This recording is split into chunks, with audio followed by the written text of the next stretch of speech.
إن الحمد لله نحمده ونستعينه ونستغفره ونعوذ بالله من شرور أنفسنا ومن سيئات أعمالنا من يهده الله فلا مضل له ومن يضلل فلا هادي له أشهد أن لا إله إلا الله وحده لا شريك له وأشهد أن محمدا عبده ورسوله أما بعد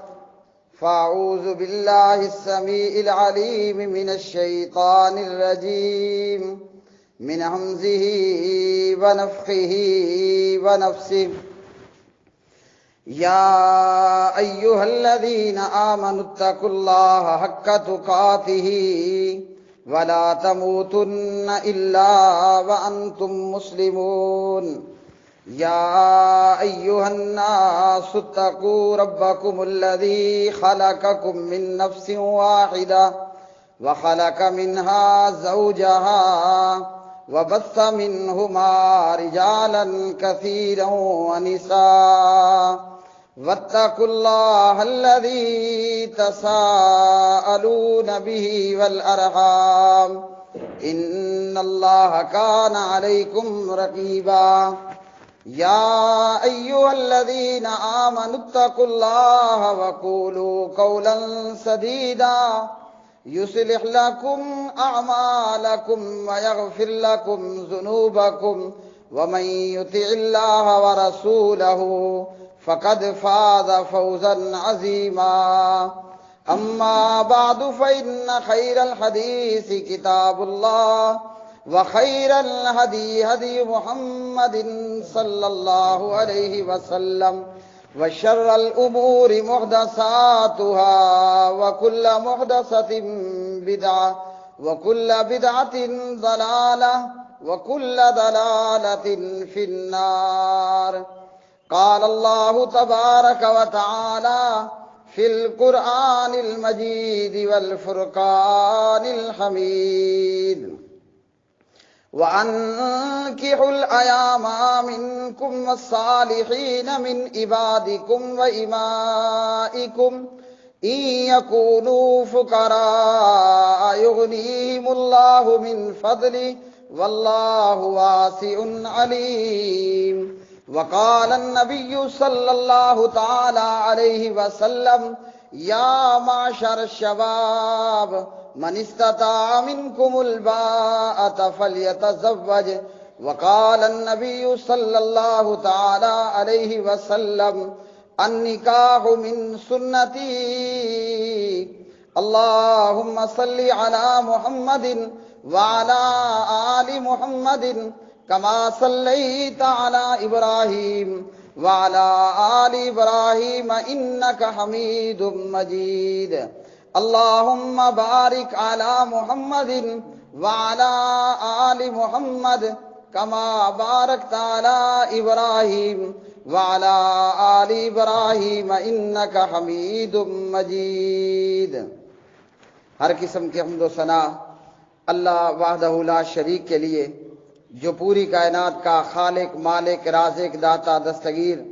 سب کی بگڑیاں بنانے والا، ساری کائنات اکیلا پیدا فرمانے والا اور پوری کائنات کو وہ اللہ وحدہ لا شریک اکیلا ہی چلانے والا اور ساری کائنات کو تباہ و برباد کر کے اور قیامت برپا کرنے کے بعد اکیلا وہی اللہ وحدہ لا شریک حی قیوم باقی رہنے والا. بے شمار درود و سلام نبی مکرم رسول معظم محمد مصطفیٰ احمد مجتبیٰ امام اعظم قائد اعظم پوری کائنات کے راہبر اعظم جناب محمد الرسول اللہ صلی اللہ علیہ وآلہ وسلم کی مبارک ذات پہ. پیارے بھائیوں، یہ نکاح کی مبارک اور مسنون مجلس قرآن مجید فرقان حمید کی آیات بینات اللہ سبحانہ و تعالی سورۃ النور پارہ نمبر 18 میں ارشاد فرماتے ہیں کہ جو بے نکاحے ہیں، جن بچوں کے نکاح نہیں ہوئے، فرمایا کہ ان کا نکاح کرو، اگرچہ وہ فقیر ہوں، تنگ دست ہوں، مالی طور پر بھلے وہ کمزور ہوں. جن بچیوں اور بچوں کا نکاح نہیں ہوا اور وہ نکاح کی عمر میں ہیں، فرمایا کہ ان کا نکاح کر دو، ان کی شادیاں کر دو، اگرچہ وہ مالی طور پر فقیر اور کمزور ہوئے، اللہ سبحانہ و تعالیٰ انہیں اپنے فضل سے غنی کر دے گا، کیونکہ اللہ سبحانہ و تعالیٰ کی ذات بڑی وسعت والی اور بہت ہی زیادہ علم والی ذات ہے۔ قرآن مجید فرقان حمید کی آیت سے ہمیں یہ معلوم ہوا اللہ رب العالمین نے نکاح کر دینے کا حکم دیا۔ بچی اور بچہ جوان ہو جائے، ماں باپ کی ذمہ داری بنتی ہے کہ اپنی بچیوں اور بچوں کا نکاح کریں۔ پیارے نبی صلی اللہ علیہ وسلم بلوغ المرام کتاب النکاح میں حدیث کے اندر آپ صلی اللہ علیہ وسلم نے یا معاشر الشباب کہا، اے نوجوانوں کی جماعت۔ جو نوجوان صحابہ کرام تھے، آپ صلی اللہ علیہ وسلم نے فرمایا من استطاع منکم الباءۃ، جو بھی تم میں سے شادی کی ذمہ داریوں کو پوری کرنے جتنی طاقت رکھتا ہے فلیتزوج، اس کو چاہیے کہ وہ ضرور بھی ضرور وہ نکاح کر لے، وہ شادی کر لے۔ اسی طرح پیارے نبی صلی اللہ علیہ وسلم نے فرمایا نکاح میری سنت ہے۔ صحیح بخاری میں ہے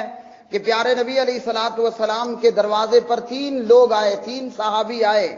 اور ان میں سے ایک نے کہا کہ میں پوری رات مصلی پہ عبادت کرتا رہوں گا، دوسرے نے کہا کہ میں پورا ہفتہ روزے رکھتا رہوں گا، اور تیسرا کہنے لگا کہ میں دنیا سے اور دنیا والوں سے، گھریلو معاملات سے، کھانے کمانے، بیوی بچوں سے، ان سب سے باہر جا کر، جنگل میں جا کر اللہ کی یاد کے اندر اپنے آپ کو مشغول کر لوں گا۔ تو پیارے نبی علیہ الصلوۃ والسلام نے فرمایا میں رات کو سوتا بھی ہوں اور عبادت بھی کرتا ہوں، اور فرمایا کہ میں شادیاں بھی کرتا ہوں۔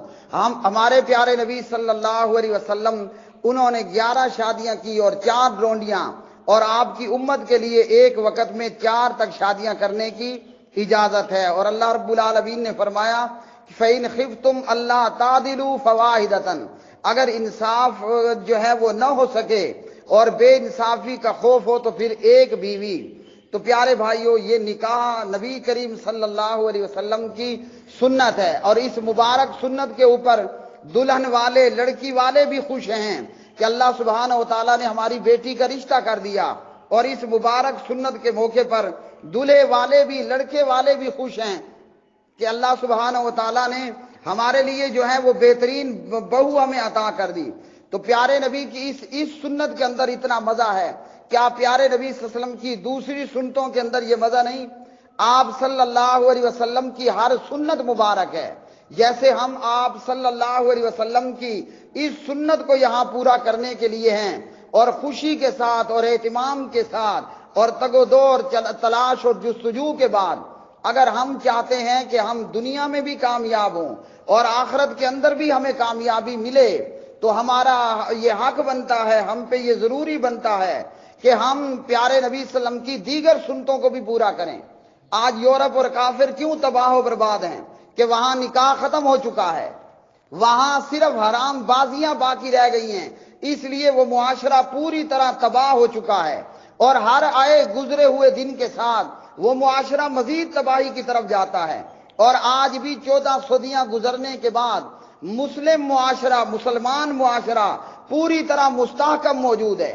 اور اس کی وجہ کیا ہے؟ وہ پیارے نبی علیہ الصلوۃ والسلام کی تعلیمات ہیں کہ آپ صلی اللہ علیہ وسلم نے نکاح کرنے کا کہا اور شادیاں کر لینے کا کہا۔ نتیجہ یہ کہ آج مسلم معاشرہ، مسلمان معاشرہ پوری طرح مستحکم اور اپنی جگہ پر ٹھہرا ہوا موجود ہے۔ تو پیارے نبی کی اس ایک سنت کی وجہ سے ہمارا اتنا بہترین حال ہے۔ اگر ہم آپ صلی اللہ علیہ وسلم کی ساری سنتوں کو اپنا لیں تو یہ نیوزی لینڈ کا واقعہ اور یہ دنیا بھر میں مسلمانوں کی مظلومیت، یہ کبھی کیا واقع ہوگی؟ اگر آج ہم مظلوم ہیں اور ہمارے اوپر مصیبتیں ہیں تو ہم نے ہمارے نبی صلی اللہ علیہ وسلم کی سنتوں کو چھوڑ دیا ہے۔ اگر ہم پیارے نبی علیہ السلام کی سنتوں کو اختیار کر لیں تو یہاں بھی کامیابی ہوگی اور آخرت کے اندر بھی کامیابی ہوگی۔ تو اللہ سبحانہ و تعالیٰ نے یہی فرمایا کہ ان کنتم تحبون اللہ، اگر تم اللہ سبحانہ و تعالیٰ سے محبت کرنا چاہتے ہو، فرمایا فاتبعونی، پھر میری پیروی کرو۔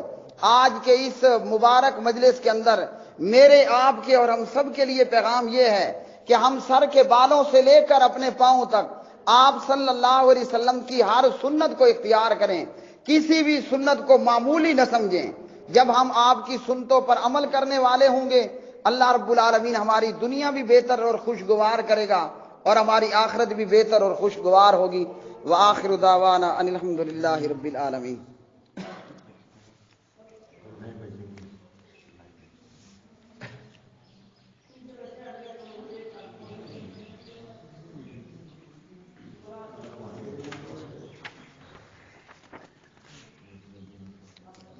پیارے بھائی جمیل احمد خان، آپ نے اپنی بیٹی لائبہ جمیل 5000 حق مہر کے عوض ان گواہوں کے روبرو محمد حسین ولد محمد عظیم کے نکاح میں دی۔ محمد حسین بھائی ولد محمد عظیم خان، آپ نے لائبہ جمیل ولد جمیل احمد خان 5000 حق مہر کے عوض ان گواہوں کے روبرو اپنے نکاح میں قبول کی؟ جی میں نے قبول کی ہے کہ مبارک ہو جی۔